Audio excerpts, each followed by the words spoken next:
그때부터 실종자들이 거의 매해 한 10만 명씩 생겼는데, 여기서 그냥 단순하게 이 사람들을 실종자라고 하기 좀 어려운 것은 자기가 스스로 자발적으로 실종되는 거예요. 멀쩡하던 사람이 갑자기 어느 날 사라지는 거예요. 싹 찾을 수가 없죠. 자발적 실종을 도와주는 업체도 있어요. 야밤에 이사하는 거를 이제 도와준다든가, 신분 세탁을 도와준다든가. 일본은 우리랑 달리 일본에서 매년 10만 명이 실종된다는 통계가 화제가 되는데 이 현상의 주요 원인은 무엇이라고 보시나요? 언제부터 이런 현상이 나타났냐면 1989년 일본의 소위 이제 도쿄 주식이라고 하는 것이 폭락한 사건이 있었습니다. 한마디로 일본의 그 거품 경제가 붕괴되기 시작한 시점인데요. 그때부터 실종자들이 거의 매해 한 10만 명씩 생겼는데, 여기서 그냥 단순하게 이 사람들을 실종자라고 하기 좀 어려운 것은 자기가 스스로 자발적으로 실종되는 거예요. 멀쩡하던 사람이 갑자기 어느 날 사라지는 거예요. 싹 찾을 수가 없죠. 그래서 뭐 그 사람들을 찾아주는 업체도 있고, 또 거꾸로 자발적 실종을 도와주는 업체도 있어요. 야밤에 이사하는 거를 이제 도와준다든가, 신분 세탁을 도와준다든가, 뭐 이런 업체들도 있습니다. 일본은 우리랑 달리 이 주민등록증이 없어요. 그래서 신분증이라는 게 있긴 있는데 사진이 부착되지 않는 경우가 많다 그래요. 그러니까 조작이 좀 되는 거죠. 가능한 거죠. 한국과는 달리. 그런 점에서 그걸 활용해서 일본 사람들은 너무 힘들다, 사라지고 싶어 뿅 하고 사라져버리는 스스로. 이 사람들이 1년에 거의 한 이제 10만 명씩 나온다는 얘기입니다. 조아스라 불리는 의도적 실종은 어떤 심리적 사회적 압박에서 비롯된다고 생각하시나요? 일본 사람들이 제일 무서워하는 것은 이지메입니다. 집단의 압력 혹은 집단의 비난, 이런 걸 제일 무서워한다고 보시면 돼요. 한마디로 집단을 제일 무서워한다고 보면 되는데, 또 좀 깊이 들어가면 이 집단은 사실 지배층을 의미해요. 지배층을. 제가 얼마 전에 봤던 일본 공포영화, 또 일본 공포영화의 주제가 그런 게 진짜 많은데요. 한번 보시다 보면 한 마을이 있는데, 이 마을은 그야말로 꽁꽁 뭉쳐진 어떤 그 마을의 규칙들이 있어요. 뭐 심지어는 종교적인 규칙 같은 것도 있을 때가 있어요. 무슨 축제가 있는데 그때마다 어린아이를 산채로 바쳐야 된다는 이제 그런 마을. 이게 실화에 기초한 건 아닐 수도 있겠지만, 어쨌든 일본의 정서를 반영하는 드라마라고 봤을 때 그런 류의 드라마들이 굉장히 많거든요. 그 마을에 딱 가보면 그 마을만의 강고한 어떤 규칙이 있습니다. 사람들이 숨도 못 쉬게 그걸 잘 지켜요. 물론 이제 그 과정에서 개개인들 힘들어하는 모습은 나오죠. 그래서 이방인이 들어가서 그 규칙을 깨려고 하면 죽이기까지 하는 그런 이제 드라마들이 많은데, 그 규칙을 누가 정하느냐? 그 마을 사람들이 자발적으로 모여서 토론해서 만든 규칙이 아니에요. 보통은 그 마을의 지배층 혹은 뭐 신관, 이런 사람들이 정한 규칙들이에요. 그러니까 일본의 집단주의는 사실상 지배층에 의해서 강요된 집단주의라고 봐야 되죠. 그런 점에서. 그래서 일본 사람들이 제일 무서워하는 것은 바로 깊이 들어가면 지배층인 것이고, 뭐 표면적으로 느끼기에는 집단이에요. 그 지배층의 의사를 대변하는 마을 사람들이 무서운 거예요. 그래서 이 사람이 사회적 요구가 있어요. 기대나 요구. 일본의 경우는 항상. 그래서 그거를 완수하지 못했을 때 일본 사람들은 민폐 끼쳤다고 생각합니다. 놀랍게도. 한국 사람들은 그냥 그랬을 때 내가 왜 이렇게 하는 일이 안 풀리지? 뭐 이렇게 생각하는데, 일본 사람들은 민폐를 끼쳤다고 생각하면서 두려워해요. 사람들이 그걸 뭘 할까 봐. 예를 들면 대학 졸업하고 취직을 못해도 그 청년들이 민폐 끼쳤다는 생각을 한대요. 이런 점에서 이제 일본 사람들이 제일 무서워하는 것은 역시 집단에 대한 두려움이다, 또는 사람에 대한 두려움이다, 이렇게 이제 볼 수 있는데, 자, 제가 본 드라마에서도 그런 장면이 나오는데요. 그 마을에서 계속 강요하는 규칙, 질서 이런 게 있으니까 막 싫을 거 아니에요. 답답하고. 그 사람들이 하려고 하는 방법이 뭐냐? 도망치는 겁니다. 사라지는 거예요. 그 마을에서는 안 되는 거죠. 도저히 이걸 바꿀 수도 없고, 바꾸다가는 큰일 나고 죽게 생겼으니까 도망쳐버려요.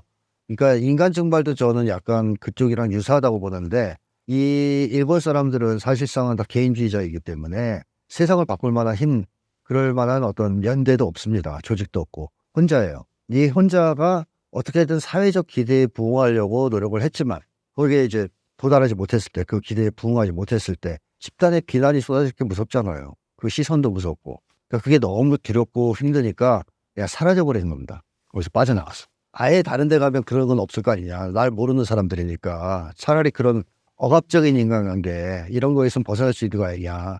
그래서 너무 답답하니까 사라져버린 거죠. 그래서 인간 증발된 사람들이 뭐 모여 사는 동네까지 과거에 있었다 그래요.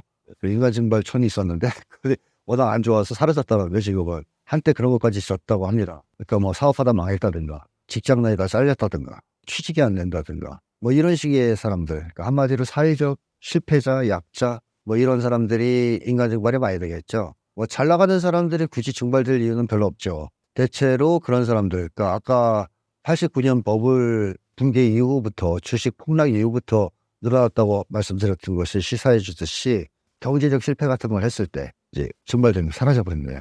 그러니까 한국 같은 경우에 그럴 때 가족을 데려가요. 보통 그러니까 증발 혼자서 증발되지 않아요. 가족 증발이죠. 옛날에 일본 식민지 시절에 일제강점기 시절에 먹고 살기 너무 힘드니까 만주 쪽으로 많이 넘어갔습니다. 한국 사람들이. 근데 혼자 안 가요. 가족들과 일가친척을 다 데리고 가요. 그래가지고 그 이동하는 거 보면 막 수십 명이 이동하죠. 야반도주도 그 가족 단위로 하지 그렇게 혼자서는 안 갑니다. 일본 혼자 가요.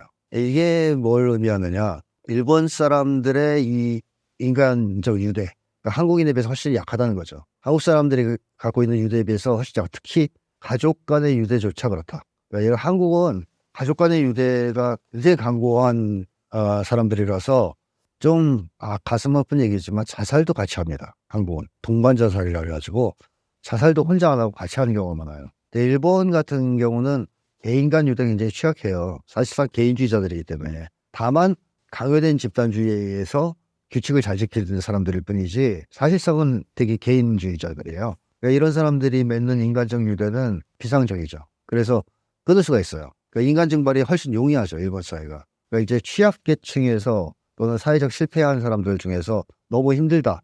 그랬을 때 한국보다는 인간 증발하기가 쉬운 거예요. 한국은 그럼에도 불구하고 엄마 아빠가 있고 형제가 있고 친구가 있고 뭐 이러니까 증발을 못하는데 일본 사람들 그게 되게 취약해요. 그게 피상적 관계이기 때문에 끊을 수 있는 거죠. 언제라도. 그래서 과감하게 인간 증발을 선택한 경우가 많다라는 겁니다. 사실 이 경제 문제는 구조적인 문제가 지금 벌써 돼가지고 해결이 잘 안 되고 있는데 그거를 개인들이 사실은 힘을 합쳐서 경제 시스템을 바꾸든지 해야 될 거 아니에요. 계속 지금처럼 어렵게 살 게 아니라. 일본은 단합이 잘 안 되는 나라거든요. 사실. 한국 사람들은 이 단합하면 또 세상에서 1등 정도 할 겁니다. 제가 볼 때는. 뭐 항상 1등 할 것 같아요. 그걸 보여주는 예로 뭐 그런 것도 있죠. 공항 같은 데서 비행기가 연착한다. 뭐 출발 시간이 6시간 정도 늦어졌다고 항공사가 발표하면 서양 사람들, 일본 사람들은 그러려니 해요.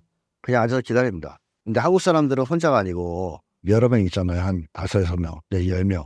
바로 모여서 뭐 이게 6시간이나 늦어지는데 설명도 안 한다 이놈들이. 무성의하다. 그러면 그 자리에 대책이 만들어요. 한 10명이.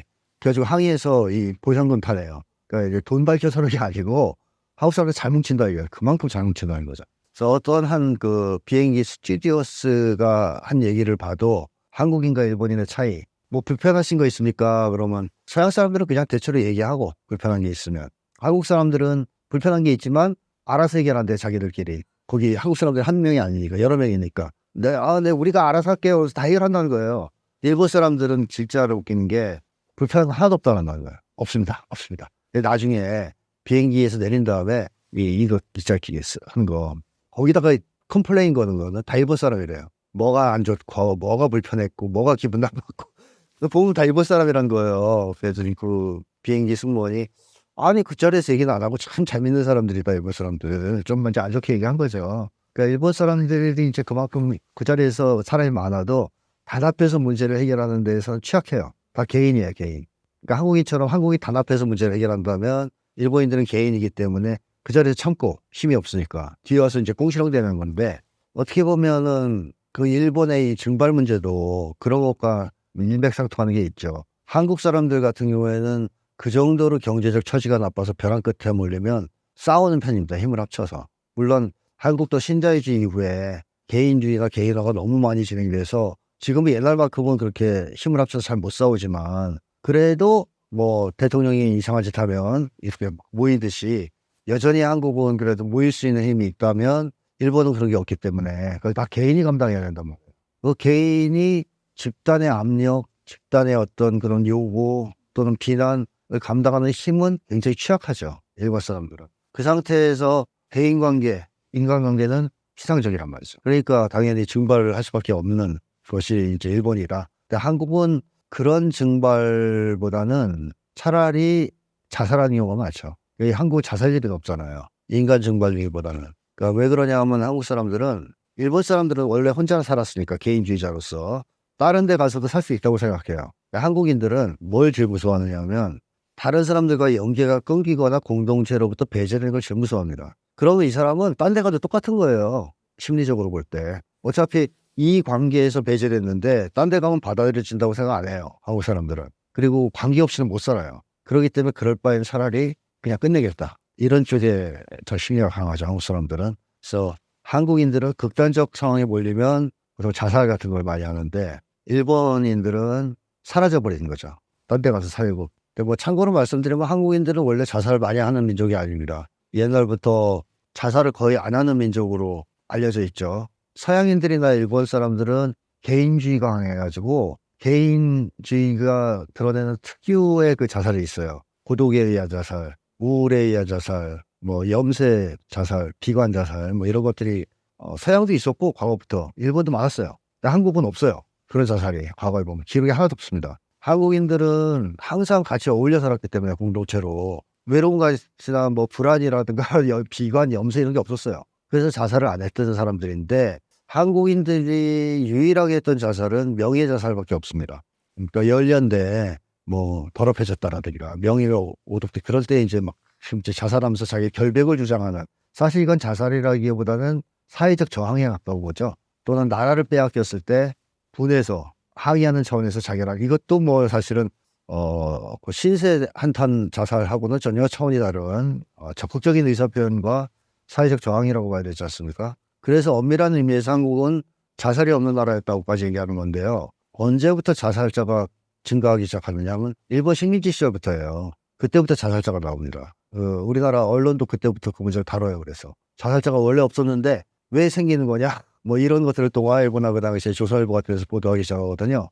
그러다가 해방 이후에도 자살자가 줄다가 박정희 독재 정권부터 자살자가 증가하기 시작합니다. 뭐 이런 걸 봤을 때 뭐 한국인들은 극단적 상황에 몰리면 자살을 하지만 이것도 전통적인 한국인들의 행동 방식은 아니었다 하는 걸 알 수 있어요. 그러니까 신자유주의 이후에 개인주의가 강해지면서 생기는 어떤 대응 방식이지 원래 전통적인 방식은 그렇게 되면 들고 일어나는 거예요. 그래서 한국 사람들은 원래 옛날에는 항상 공동체로 살아왔기 때문에 그렇게까지 압박이 강해지고 하면 들고 일어나면 다 싸웁니다.